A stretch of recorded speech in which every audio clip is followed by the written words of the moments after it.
Praise the Lord, hallelujah.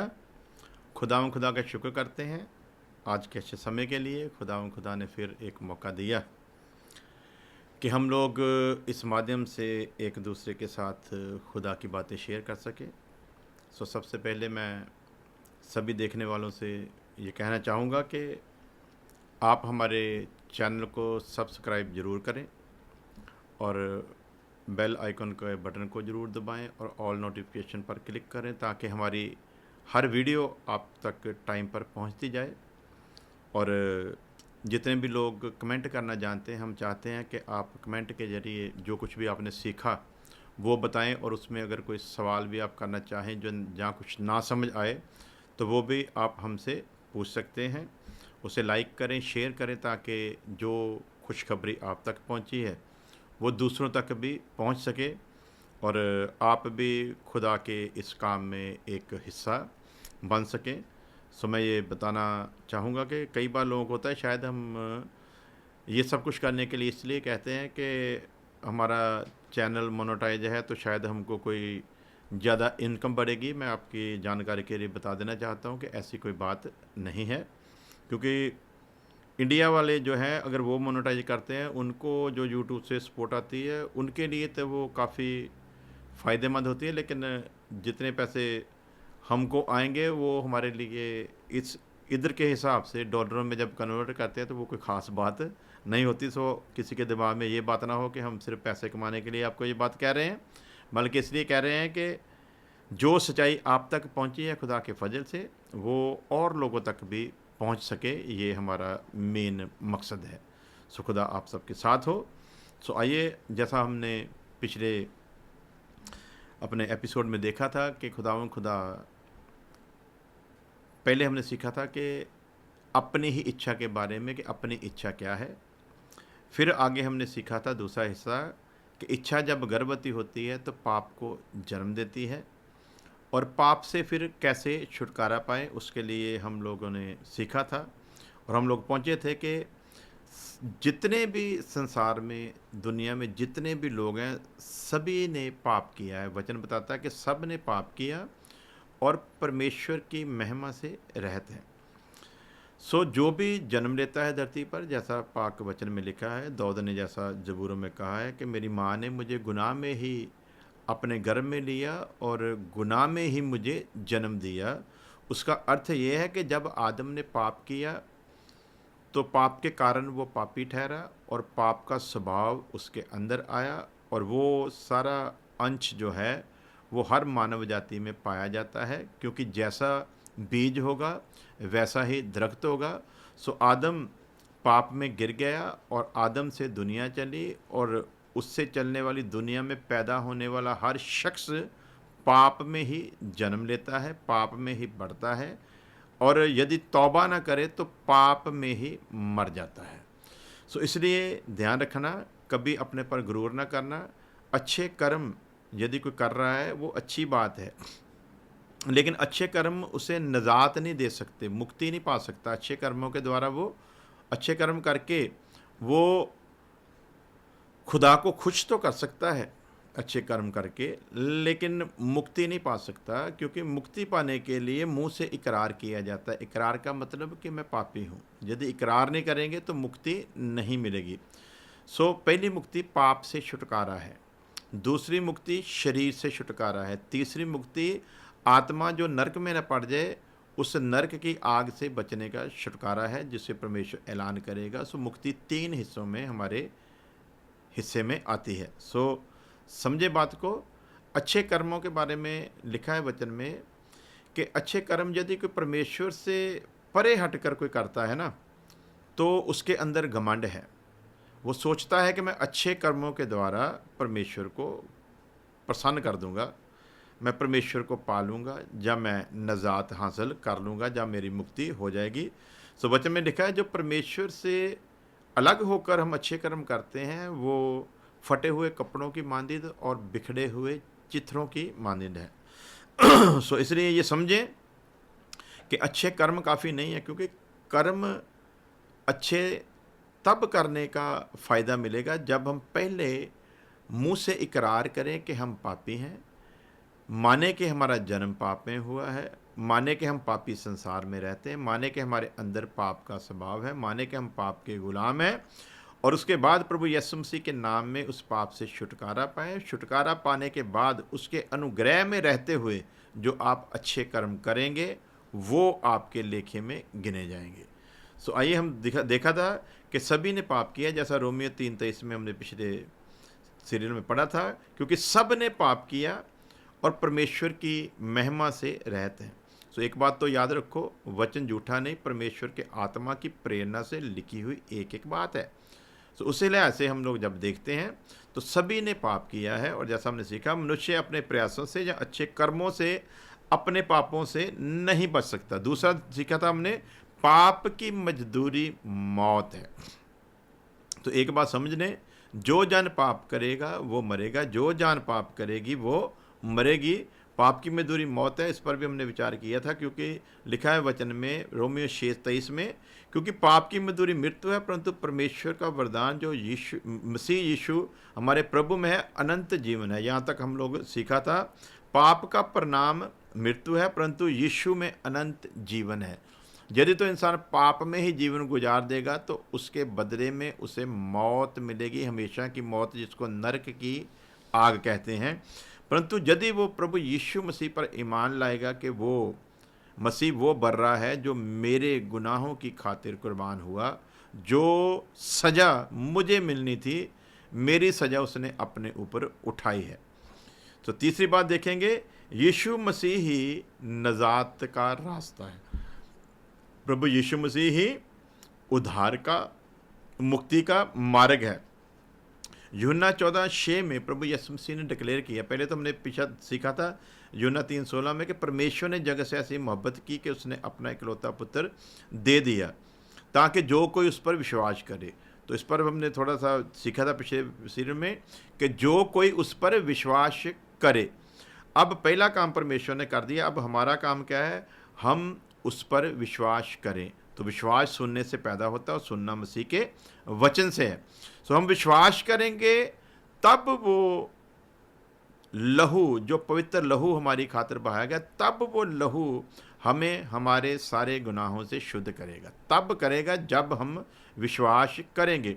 इसलिए वचन में लिखा है, जो विश्वास करे और बपतिस्मा ले, जो विश्वास करे और बपतिस्मा ले, उसका उद्धार होगा, उसकी निजात होगी, उसकी मुक्ति होगी। जो विश्वास करे और बपतिस्मा ले वो बचाया जाएगा। जो विश्वास ना करे उस पर सज़ा का हुक्म होगा। सज़ा का हुक्म यह है कि परमेश्वर ने ये खुद प्रबंध किया कि उसने प्रभु यीशु मसीह को इस जहान में एक कुर्बानी के मेमने के रूप में भेजा। सो इसलिए ये बात बड़ी गंभीर है कि खुदा ने इतना बड़ा इंतज़ाम किया हो हमारे गुनाहों से हमको छुटकारा दिलाने के लिए, और हम उस पर यकीन ही ना करें तो ये फिर बड़ा एक मुश्किल काम हो सकता है। सो इसलिए हर एक मनुष्य को इस बात को याद रखना है। सॉरी, माफ़ करना। सो इसलिए ज़रूरी क्या है कि उसने दे दिया बेटा, हमें उस पर यकीन करना है कि वो हमारे गुनाहों की खातिर कुर्बान हुआ है। अब अगली बात जो है वो ये है कि जो कोई उस पर विश्वास करे वो नाश ना हो। सो विश्वास करने का फ़ायदा क्या मिलेगा? इसमें कुछ लोग कभी कभी परमेश्वर के ही फ़ायदे को ढूंढते हैं कि परमेश्वर को इसमें क्या फ़ायदा है। उसके फ़ायदे की तरफ मत सोचना कभी, वरना और गुनाह में पड़ोगे। हमें क्या फ़ायदा है? परमेश्वर ये हमें बताना चाहता है कि अगर हम प्रभु यीशु मसीह पर विश्वास करेंगे तो लिखा है जो विश्वास करे वो बचाया जाएगा। सो लिखा है कि उसने अपना इकलौता पुत्र दे दिया ताकि जो कोई उस पर विश्वास करे वो नाश ना हो। तो अब हमारे हाथ में, यदि तो हम नाश से बचना चाहते हैं, यदि उस नरक से बचना चाहते हैं, तो हमारी ये जिम्मेवारी बन जाती है कि हम विश्वास करें कि परमेश्वर ने उसे हमारी नजात के लिए मनुष्य के रूप में इस जहान में भेजा है। तो लिखा है जो विश्वास करे वो नाश ना हो। नंबर एक, तो परमेश्वर हमसे ये प्रॉमिस कर रहा है और हमें ये बताना चाहता है कि जो विश्वास करेगा वो नाश नहीं होगा, पहला पॉइंट। और सिर्फ नाश से नहीं बचाएगा। अगला जो रहम है वो ये है, हमेशा की ज़िंदगी बख्शेगा। सो प्यारे अजीजों, इतना बड़ा अनुग्रह जब परमेश्वर ने हम पर किया तो हमारा मन कठोर क्यों है? तो मन कठोर होने का सीधा सीधा मतलब है, मन में हमने परमेश्वर को नहीं आने दिया।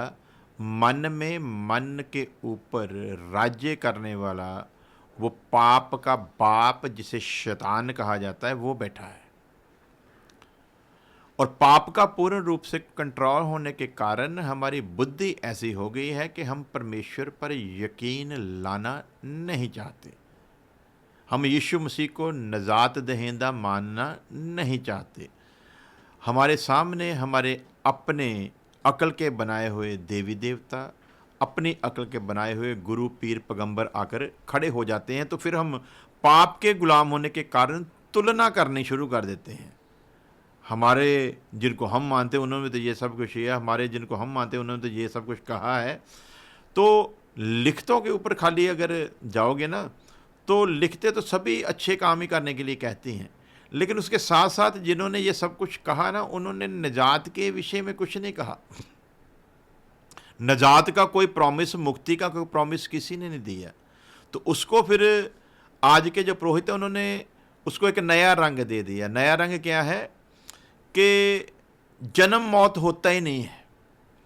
तो ये एक ऐसी बात है जैसे जिसे समझा ही नहीं जा सकता, यानी कि पता नहीं किस बात को उदाहरण मानकर कहते हैं कि नहीं, हमारी तो जो लिखत है वो बताती है कि जन्म मरण होता ही नहीं। जबकि वो जिनको मानते हैं उनके जन्मदिन भी मनाते हैं और उनके मरने के दिन को भी मनाते हैं, लेकिन बावजूद फिर भी इसके क्या कहते हैं कि जन्म मरण है ही नहीं। तो इसकी व्याख्या जब पूछते हैं तो व्याख्या उनसे होती भी नहीं है, पूर्ण रूप से होती नहीं है, फिर खाली डिबेट शुरू हो जाती है। सो प्यारे अजीजों, याद रखना, वायदा है परमेश्वर का, वो आपको नाश होने से बचाना चाहता है क्योंकि वो आपसे मोहब्बत करता है। जैसा लिखा कि परमेश्वर ने जगत से ऐसी मोहब्बत की है। तो देखते हैं कि यीशु मसीह ही नजात दहिंदा है। अब दुनिया जिनको मानती है ना, 10 मिनट में हवा निकल जाती है जब पूछते हैं कि बताओ भाई, ये सब कुछ तो मान लेते हैं कि जिसको भी तुम मानते हो बड़े बड़े काम किए, बड़ा कुछ किया, बड़े ज्ञान की बातें की है, निजात के बारे में क्या बोला है? नजात के बारे में क्या बोला है? तो जिनको लोग मानते हैं उन्होंने खुद कहा कि हम इसमें कुछ नहीं कर सकते। उन्होंने खुद ऐलान किया कि हम खुदा नहीं हैं, हम परमेश्वर नहीं हैं, हम तुम्हारी ही तरह के मनुष्य हैं, इससे ज़्यादा कुछ भी नहीं है। तो उन्होंने ये सब यहाँ तक कह दिया कि सारा संसार ही पापी है, खुद अपने आप को बीच में लेते हुए। सो जब उन्होंने खुद ही ऐलान कर दिया तो फिर हम उनसे क्या उम्मीद रख सकते हैं? जो खुद कह रहे हैं उनसे क्या उम्मीद रख सकते हैं? लेकिन फिर भी पुरोहितों ने कुछ ऐसी बीच में कुछ ऐसी बातें ले आए हैं जिनसे वो लोगों को गुमराह करते हैं। कुछ उन्होंने गड़बड़ भी लिखतों में कर दी है ताकि लोगों को सही मार्ग से भटकाया जा सके। सो अब उन्हीं के लोग जो बुद्धिजीवी हैं वो उन चीज़ों का खंडन करना शुरू कर दिया उन्होंने, जो नहीं था लेकिन लोगों ने लिख दिया, जहाँ उसको कहना शुरू कर दिया जहाँ जो वो कहते हैं वो लिखा ही नहीं है। सो ऐसे ऐसे बातें लोगों में सुनने को मिलती हैं, और ये कोई दूसरे धर्म के लोग नहीं, उनके अपने ही कह रहे हैं। सो यीशु मसीह ही उद्धार का मार्ग है, निजात देने वाला, निजात का रास्ता। यदि किसी ने परमेश्वर के पास पहुंचना है तो बिना यीशु मसीह के कोई परमेश्वर के पास नहीं पहुंच सकता। परमेश्वर और इंसानों के बीच यदि कोई तालमेल करवा सकता है तो वो सिर्फ एक ही है, जिसका नाम प्रभु यीशु मसीह है। इसलिए बाइबल में पूरे ऐलान के साथ लिखा गया है, जमीन के ऊपर और आसमान के नीचे कोई दूसरा नाम है ही नहीं जिससे नजात है, केवल एक ही नाम यीशु नाम। अब वही यीशु मसीह का वचन और वही प्रभु यीशु मसीह यूहन्ना 14:6 में बोलते हैं। यूहन्ना की अंजील जॉन चैप्टर 14 वर्स 6 लिखा है, यीशु ने कहा, मार्ग और सत्य और जिंदगी मैं हूँ, राह, सच्चाई और जिंदगी मैं हूँ। यहाँ पर आकर जो विरोधी हैं, जो मसीह को नहीं मानना चाहते, जो अपने धर्म पर फख्र करते हैं, गर्व करते हैं, जो अपने धर्म को ऊंचा उठाने की कोशिश करते हैं, ये चीज़ें उनको चुभती हैं। और चुभने का कारण ये है कि उनके, जिनको वो मान रहे हैं ना, उनमें किसी ने ये हौसला नहीं किया कि ये बात कह सके। और ऐसे एक बार मैं किसी से बात कर रहा, बोलता नहीं, अगर ऐसा प्रभु यीशु मसीह ने अपने आप को खुदा बोला है तो फिर तो उसने बहुत बड़ा पाप किया, क्योंकि हमारे तो गुरु ने बोला कि अगर कोई मुझे परमेश्वर करके माने तो वो नरक कुंड की आग में जाए। तो आपका प्रभु तो अपने आप को परमेश्वर बोल रहा है। भाई बोलेगा ना, जो नहीं था परमेश्वर उसने ऐलान किया कि मुझको परमेश्वर नहीं समझना, लेकिन जो परमेश्वर है वो ऐलान करे तो कोई गुनाह नहीं, बल्कि उसका कहना बनता है। इसीलिए तो उसने, मूसा ने जब पूछा तेरा नाम क्या है, तो उसने कहा कि नाम के चक्कर में मत पड़, मैं जो हूँ सो हूँ, यही मेरा नाम है, यही मेरी पहचान है। क्योंकि मुझे नाम की क्या ज़रूरत है, मैं नाम क्यों रखूं? अगर कोई मेरे जैसा कोई दूसरा हो तो मैं अपनी पहचान के लिए नाम दूं। जब मेरे जैसा कोई दूसरा है ही नहीं, यहोवा का मतलब ही है कि मेरे जैसा कोई दूसरा है ही नहीं, मैं ही हूं जो हूं, दूसरा कोई है ही नहीं। तो इसलिए प्रभु यीशु मसीह जो ओल्ड टेस्टमेंट का यहोवा है, न्यू टेस्टमेंट का यीशु है, और बार बार बाइबल इसको बयान करती है। सो नए नियम का यीशु, ओल्ड टेस्टमेंट का यहोवा क्या फरमाता है? यूहन्ना 14:6 में लिखा है, यीशु ने कहा, मार्ग भी मैं हूँ, सत्य भी मैं हूँ, और जीवन भी मैं हूँ, राह भी मैं हूँ, सच्चाई भी मैं हूँ, और ज़िंदगी भी मैं हूँ।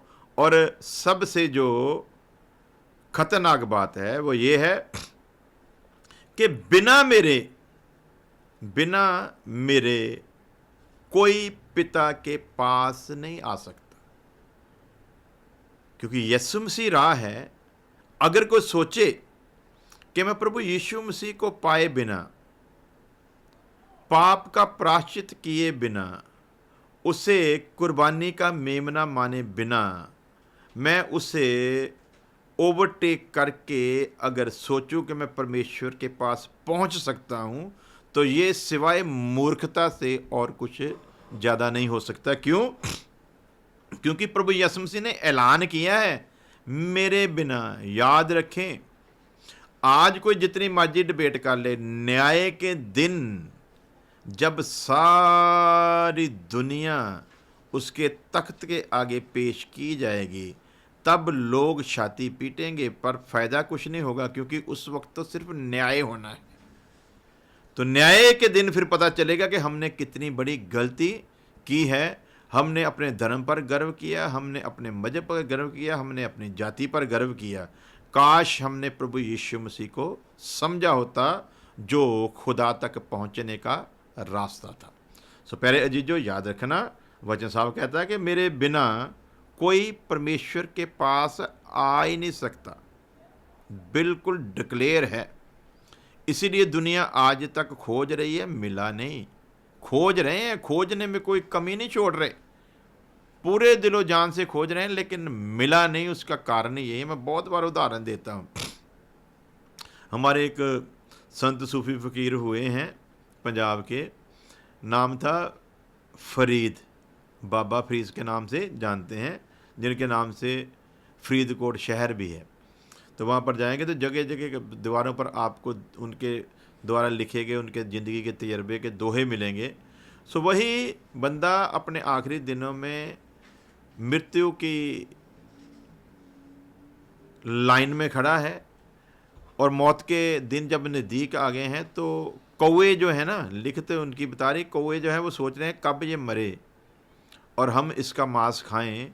तो वो कौवों से मुखातिब होकर कौवों से कह रहा है कि बेशक मेरा मांस नोच नोच कर खा लेना, परंतु मेरी आंखें छोड़ देना, क्योंकि मुझे पिया मिलन की आस है। सो सारी ज़िंदगी भक्ति करने के बाद भी इस बंदे को अभी भी खुदा के मिलने की आस है। तो ऐसी दशा तक पहुंचने के बाद भी जिसे खुद खुदा के मिलने की आस है, और अब जो उस बंदे पर आस लगाए हुए हैं वो कितने बदनसीब होंगे कि जिसको वो मान रहे हैं कि ये हमारा रास्ता बनेगा, वो खुद कह रहा है कि मुझे आस है। उसकी आस पूरी हो जाती यदि वो प्रभु यीशु मसीह पर ईमान लाता, लेकिन नहीं लाया, सो नजात से वंचित रह गया। प्यारे जीजो, उधार किसी धर्म, कर्म या रीति रिवाज में नहीं, केवल यीशु मसीह में है। नजात मिलनी है, धर्म में नहीं मिलेगी। धर्म में आइडिया मिल जाएगा, मुक्ति नहीं मिलेगी। और आइडिया भी किसका? धर्म का आइडिया। जैसे मैंने पिछले एपिसोड में बताया था कि लोग सोचते हैं कि चलो गंगा नहा आते हैं तो पाप माफ़ हो जाएंगे। नहीं हुए, यदि किसी के हुए हैं तो बताए। चलो हज कर आते हैं, पाप माफ़ हो जाएंगे। नहीं हुए, बल्कि ज़्यादा शुरू हो गए। सो अगर ऐसा होता तो फिर दुनिया आज रास्तबाज होती, धर्म का राज्य स्थापित होता और सभी लोग एक दूसरे से मिलजुल कर रहते, धर्मों के नाम पर बखेड़े नहीं होते। लेकिन पाप इन्हीं नामों से हमें लड़ा रहा है। हिंदू मुस्लिम से लड़ रहा है, हिंदू सिख से लड़ रहा है, हिंदू क्रिश्चियन से लड़ रहा है, हिंदू अन्य जातियों से लड़ रहा है। कारण क्या है? कारण यही है कि पाप राज्य कर रहा है और पाप हमारे हाथों से जुल्म करवा रहा है और पाप हमें कत्ल तक करने के लिए उकसाता है। और हम धर्म के नाम पर, धर्म का झंडा बुलंद करने के नाम पर वहशी हो जाते हैं, जानवर बन जाते हैं और लोगों को कत्ल तक कर देते हैं। और फिर कहते हैं कि हम गंगा नहाए हुए, पाप बख्शाए हुए लोग हैं। जिसके पाप बख्शे गए वो कभी भी अपने दिमाग में नफरत की भावना रख ही नहीं सकता। सो ये सारा इंसान का बनाया हुआ मायाजाल है। धर्म, जात, मजहब इंसान ने बनाए, खुदा ने तो इंसान बनाया। तो पहले अजीजो देखते हैं तो सीखें कि जो नजात है ना वो किसी धर्म या किसी रीति रिवाज में नहीं, बल्कि केवल यीशु मसीह में मिलती है। मुक्ति यीशु मसीह में है। यीशु ने अपने लहू से संसार को पाप से छुड़ाने का सारा प्रबंध किया है। पहला यूहन्ना का खत 1 अध्याय उसकी 7 आयत में हम पढ़ते हैं, यीशु का लहू हमें सब पापों से शुद्ध करता है। यीशु का लहू हमें सब पापों से शुद्ध करता है। जिस जीवन में यीशु का लहू आ जाएगा वो सजा से बचेगा। इसका सबसे बड़ा उदाहरण ओल्ड टेस्टमेंट में मिलता है। ओल्ड टेस्टमेंट को जब हम पढ़ते हैं, जब मिस्र की गुलामी से खुदावंद ने अपने लोगों को आज़ाद करवाना था, जब उनका छुटकारा करवाना था। मिस्र की गुलामी पाप की गुलामी का प्रतीक है। मिस्र की गुलामी से छुटकारा करवाना मीन्स पाप की गुलामी से छुटकारा करवाना है। अब पाप की उस गुलामी से छुटकारा करवाने के समय भी खुदा ने हुक्म दिया था कि अपने अपने घरों में एक मेमना वध करो और उसका लहू जो है वो अपनी दरवाजे की दोनों तरफ और ऊपरी हिस्से पर लगाना। जब नाश करने वाला मिस्र देश के ऊपर से गुजरेगा, जिस दरवाजे पर वो उस लहू को, जो एक तरह का वाचा का ही लहू कह सकते हैं कि खुदा ने एक प्रॉमिस किया है, एक नेम बांधा है कि ये लहू अगर मैं किसी के द्वार पर लगा हुआ दोनों तरफ और ऊपरी हिस्से में देखूंगा तो उस घर में कुछ भी नुकसान नहीं होगा, उस घर का पहलौठा नहीं मरेगा। लेकिन जिस द्वार पर वो निशान लहू का ना मिला, उस घर के जानवर तक के पलोठे को मैं और इंसान के पलोठे को मैं मार दूंगा। सो प्यारे अजीजो, वो जो लहू लगा हुआ लोगों ने देखा, जब नाश करने वाले ने देखा, तो जिस जिस घर पर वो लहू लगा हुआ था इसराइलियों के, वो सब उनके जो जेठा थे, जो पलौठे थे, वो बच गए। लेकिन जहाँ पर वो निशान नहीं मिला वहाँ पर किसी को खुदा ने बख्शा नहीं और पूरे मिस्र में शोर, पूरे मिस्र में चिल्लाहट पैदा हुई और लोग चिल्लाने लगे, क्योंकि हर एक घर का पहलौठा परमेश्वर ने मार डाला था। तो वचन बताता है कि प्रभु यीशु मसीह का लहू हमें सब पापों से शुद्ध करता है। क्रूस पर यीशु का बलिदान ही पापों की क्षमा का एकमात्र मार्ग है। जैसे उस वक्त वो लहू नाश करने वाले ने द्वार पर देखा तो वहाँ पर नाश करने वाले ने नाश नहीं किया, उसी तरह अब वही यीशु मसीह का पवित्र लहू जब हमारे जीवनों पर लगा हुआ, हमारी ज़िंदगी पर लगा हुआ, हमारी देह पर लगा हुआ, नाश करने वाला देखता है तो वो हमें नाश नहीं करता। सो प्यारे अजीजों, आगे फिर यह भी लिखा है कि नाश करने वाला तो नाश करेगा, लेकिन जिस पर मसीह का लहू लगा हुआ है वो बच जाएगा। लेकिन साथ में एक बात याद रखना, अगर कोई इस लहू की बेकदरी करेगा, फिर वचन कहता है कि यदि कोई इस लहू की बेकदरी करता है तो फिर उसके लिए बचाव मुश्किल हो जाएगा, क्योंकि पाप फिर उसके अंदर आ गया है जो उस लहू की अहमियत को उसे समझने नहीं दे रहा। और याद रखना, फिर लिखा है वचन में, जो सब कुछ जानबूझकर भी, पाप से निजात पाकर भी, नया जन्म पाकर भी, पवित्र आत्मा को पाकर भी, उसका मंदिर बनकर भी, जो बार बार फिर जानबूझकर पाप करता है, उसके लिए अब कोई प्रायश्चित नहीं। अब उसके लिए दोबारा प्रभु यीशु मसीह कुर्बान होने नहीं आएगा। अब तो उसके लिए सिर्फ वो नरक की सज़ा ही बाकी है। तो लिखा है कि जो बार बार गुनाह करता है वो प्रभु यीशु मसीह के पवित्र लहू को अपने पांव नीचे रौंदता है। तो जो उस लहू की फिर बेकदरी करेगा, जो लहू हमारा कवच है, जो लहू हमारे बचाने का एकमात्र रास्ता है, वो लहू जो हमारे लिए गवाही देगा, अगर उस लहू की बेकदरी करेंगे तो सज़ा बड़ी भयंकर है और उसके बाद कोई पश्चाताप भी नहीं। सो खुदा आप सबको इस वचन की गहराइयों को समझने की बरकत दे, समझ दे, बुद्धि दे, ताकि आप इन बारीकियों को समझें और पाप की गंभीरता को समझते हुए अपने आप को मसीह यीशु की शरण में बनाए रखें, ताकि आप नाश के पुत्र से, नाश होने से बच जाएं। क्योंकि जब आप नहीं टलेंगे तो खुदा खुद ही नाश के पुत्र के आपको हवाले करेगा। उस वक्त तो नाश के करने वाले के रूप में यहोवा परमेश्वर खुद निकला था, लेकिन अब वो नाश करने वाले के हाथों में देता है। सो प्यारे अजीजों, याद रखना, उसके रहम में बने रहेंगे तो बचे रहेंगे। आइए दुआ करते हैं। प्यारे खुदावंद खुदा, तेरे शुक्रगुजार हैं तेरी दया, तेरी मोहब्बत के लिए, उन सब लोगों के लिए जिन्होंने प्रार्थना करने के लिए कहा। प्यारे खुदावंद, एक एक ज़िंदगी को नाम बनाम तेरे तख्त के आगे रखते हैं। प्यारे प्रभु, उन सभी दरखास्तों को तेरे सामने लेकर आते हैं और तेरे बड़े अनुग्रह को एक एक ज़िंदगी के लिए मांग लेते हैं। हमारी प्रार्थना को सुन ले, यीशु मसीह के नाम में, आमीन। अब हमारे खुदावंद यीशु मसीह का फजल, खुदा बाप की मोहब्बत, पाक रूह की रिफाकत और शाकत अब से लेकर हमेशा तक उसके तमाम लोगों के साथ बनी रहे। आमीन, आमीन।